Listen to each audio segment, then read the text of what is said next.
السلام علیکم ورحمۃ اللہ وبرکاتہ۔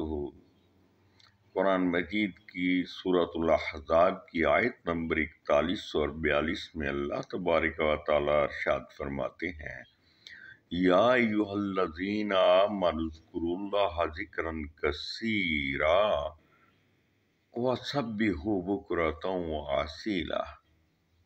اے لوگو جو ایمان لائے ہو، اللہ کو کثرت سے یاد کرو اور صبح و شام اس کی تسبیح بیان کرو۔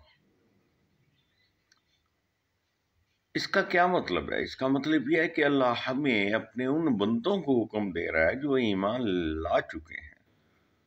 الحمدللہ ہم سب مسلمان ہیں، ہم ایمان لا چکے ہیں۔ یہ حکم ہمارے لیے ہے کہ صبح و شام کثرت سے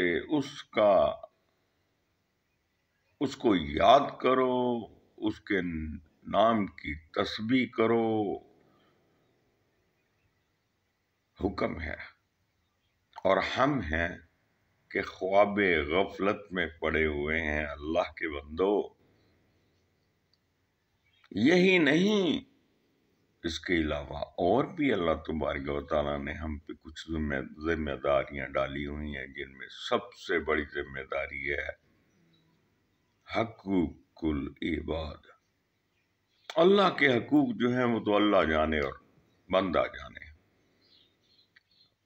وہ اپنے حقوق تمام کے تمام معاف کرنے پہ قادر ہے، لیکن اس کا حکم یہ ہے کہ بندوں کے جو بندوں پر حقوق ہیں، اگر وہ اپنے اس دنیا میں ادا نہ کیے، پورے اچھی طرح سے ان کو ادا نہ کیا، تو اللہ ان پر ضرور پکڑ کرے گا۔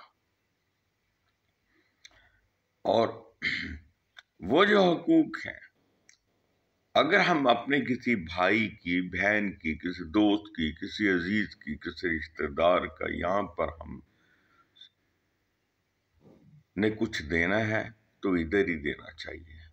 اگر ہم نے اس سے کوئی زیادتی کی ہے تو اس سے ادھر ہی معافی مانگ لینی چاہیے اور اپنی غلطی کو تسلیم کر لینا چاہیے۔ ہمیں ہر وقت اس ٹوہ میں رہنا چاہیے کہ ہم کسی کے کام آ سکیں، ہم کسی کے ساتھ نیکی کر سکیں، اور ہمارا جو بھی لمحہ گزرتا ہے اس سے کسی کو فائدہ اگر پہنچ سکتا ہے تو پہنچا دیں، اور اگر نقصان پہنچتا ہے تو سمجھ لیں کہ ہم خطا کار ہیں، گناہ گار ہیں، اور ہم بھٹکے ہوئے ہیں۔ اپنی انا کے لیے مت جیو، اللہ کی رضا کے لیے جیو اور اللہ کی رضا کے لیے کام کرو۔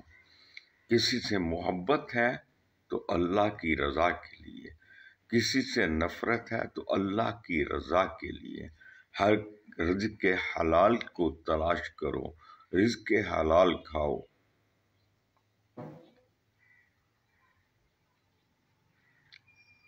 اسی میں ہماری کامیابی ہے۔ اور یاد رکھو کہ جو رزق تمہارے مقدر میں لکھ دیا گیا ہے وہ آپ کو ہر حال میں ملے گا، اور اس سے بڑھ کر نہ آپ حاصل کر سکتے ہیں اور نہ آپ کو ملے گا۔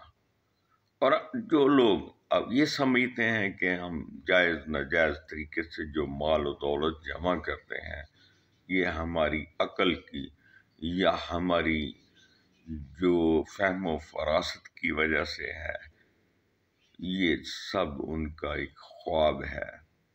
اللہ رب العالمین ہر چیز پہ قادر ہیں۔ وہ جب کسی کا اچھا کرنے پہ آتے ہیں تو ایسے اسباب پیدا کر دیتے ہیں کہ اس کو وہ تمام نعمتیں مل جاتی ہیں جن کے لیے وہ کوشش اور کاوش کرتا ہے۔